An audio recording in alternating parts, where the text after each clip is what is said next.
रात के 11:30 बज चुके थे। कांता जी रात का खाना खाकर दवाई खाने के लिए सोफे पर बैठी ही थीं कि तभी अचानक दरवाजे की घंटी बजती है। अब तो बहू भी सो गई है, ब्रजेश भी ऑफिस के काम से बाहर गया हुआ है। वो भी 3 दिन बाद आएगा। पता नहीं कौन है इतनी रात को। हो सकता है ब्रजेश ही हो। बहू को सरप्राइज़ देने के लिए आज ही आ गया होगा। चलो अच्छी बात है, मैं ही जाकर देखती हूँ। दरवाज़ा खोलकर, अरे सोनी और मयंक जी, आप अचानक कैसे आना हुआ? सब ठीक है? भाभी सब ठीक है। क्या हम अचानक नहीं आ सकते हैं? अब अंदर आने को नहीं कहोगी क्या, या यहीं दरवाजे से ही भगाने का इरादा है? भाभी आप भी ना सारे सवाल जवाब दरवाजे पर ही कर लो। ये मेरा भी तो घर है, मैं कभी भी आ जा सकती हूँ ना। मयंक जी अब आप ही बताओ भाभी को, मैं कोई पराई थोड़ी ना हूँ, आपकी ननंद हूँ। अरे सोनी कैसी बातें कर रही हो, ये तुम्हारा ही घर है। आओ आओ अंदर आओ। नंदोई जी आप भी अंदर आइए, ये भी आप दोनों का ही घर है।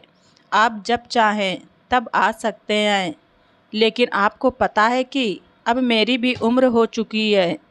दवाई खाकर मैं भी सोने ही जा रही थी। कांता जी दरवाज़ा बंद करते हुए कहती हैं, अच्छा सोनी, इतनी रात को आई हो तो खाना खाकर आई हो या कुछ? तभी सोनी बोली, अरे भाभी मैं यहीं खाना खाऊंगी, मैं खाना वाना खाकर नहीं आई हूँ। मायके भला कौन खाना खाकर आता है, बताओ तो मयंक जी। आज माँ होती तो वो मुझसे पूछती थोड़ी ना, वो तो सीधा खाने की थाली लेकर मेरे आगे रख देती। यही फ़र्क होता है माँ और भाभी में। कांता जी बोली, हाँ हाँ सोनी मैं जानती हूँ, लेकिन समय तो देखो, रात के 11:30 बज रहे हैं। शायद माँ जी भी होती तो वो भी पूछती, शरीफ खानदान की बेटी बहू इतनी रात को घर से बाहर नहीं जाती हैं। खैर आना ही था तो तुम पहले ही फ़ोन कर देती तो मैं बहू से कहकर खाना बनवा देती। सोनी बोली, अब कहाँ है आपकी महारानी, अब बना देंगी? कांता जी बोली, सोनी वो अभी अभी सोने गई है। सोनी बोली, तो उठा दो ना भाभी, वो खाना नहीं बनाएगी क्या? कांता जी बोली, नहीं सोनी उसे सोने दो, मैं ही देखती हूँ, मैं ही कुछ बना देती हूँ आप दोनों के लिए। उसे बच्चों की वजह से सुबह जल्दी उठना होता है। सोनी बोली, अरे वाह भाभी, कैसी बहू है आपकी, जो बुआ सास और फूफा ससुर जी आए हुए हैं और महारानी आराम से सो रही हैं। बड़े खानदान का नाम रटती रहती हो, खानदानी बहू लाई हूँ, खानदानी। खैर छोड़ो भाभी, अभी भी मौका है, अपने छोटे बेटे की शादी कम से कम हम लोगों से भी पूछ कर लेना।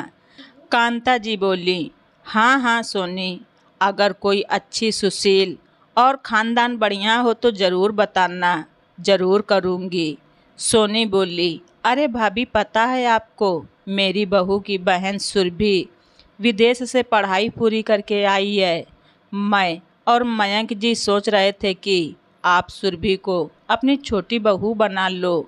कांता जी बोली, अरे सोनी कैसी बातें कर रही हो, सुरभि मेरे घर में एडजस्ट नहीं कर पाएगी। सोनी बोली, भाभी क्यों, अच्छी है, सुंदर है, पढ़ी लिखी है, आपके घर में तो पढ़ी लिखी बहू आ जाएगी।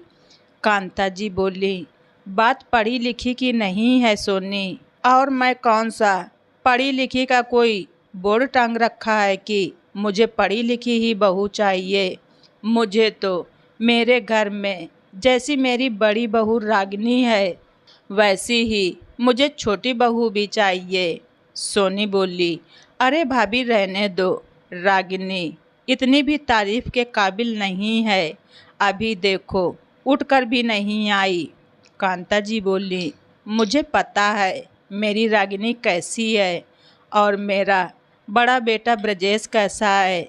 रागिनी ब्रजेश जैसे लड़के को संभाल सकती है, जिस लड़के के व्यवहार और आदत की वजह से मैं और तुम्हारे भैया ने उसे छोड़ दिया था। ये बात किसी से छुपी नहीं है। सोनी बोली, बस करो तारीफ करना भाभी, सुरभि जैसी बहू पाकर आप खुश हो जाओगी। कांता जी बोली, सोनी मैं तुम्हारी बहू को भी अच्छे से जानती हूँ।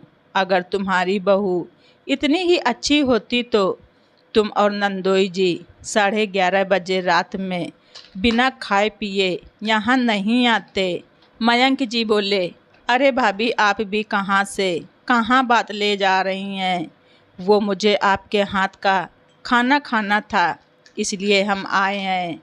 हम तो बस गोपाल बेटे के लिए एक पढ़ी लिखी लड़की का रिश्ता बता रहे हैं और आप हैं कि हमारी ही बहू की बात करने लगी। कांता जी बोली, नंदोई जी मुझे माफ़ कीजिए, मेरी बात आपको बुरी लगी हो तो।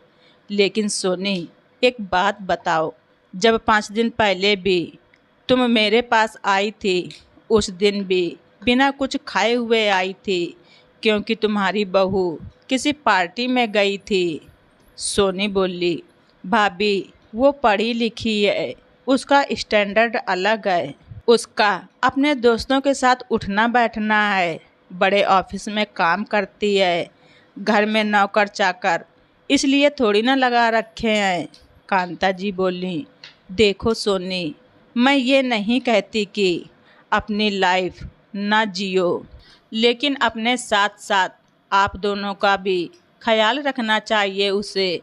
आज कहाँ गई है आपकी बहू। सोनी बोली, वो भाभी उसके मायके में एंगेजमेंट थी, वहाँ गई है। कांता जी बोली, अच्छा तो आप लोग क्यों नहीं गए।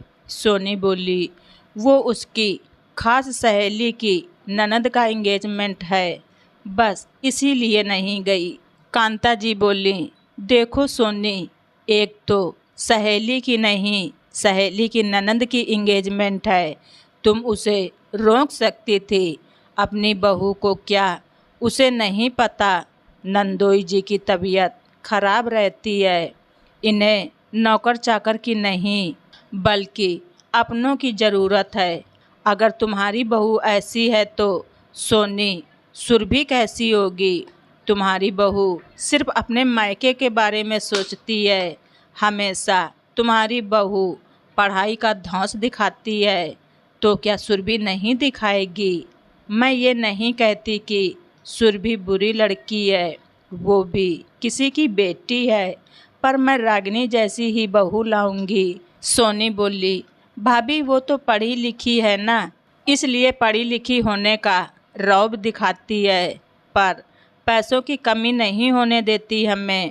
कांता जी बोली, सोनी अगर पैसों से ही सब कुछ खरीदा जाता तो क्या तुम सुख शांति पैसों से खरीद सकती हो। नहीं ना, मेरी रागिनी तो तारीफ के लायक है।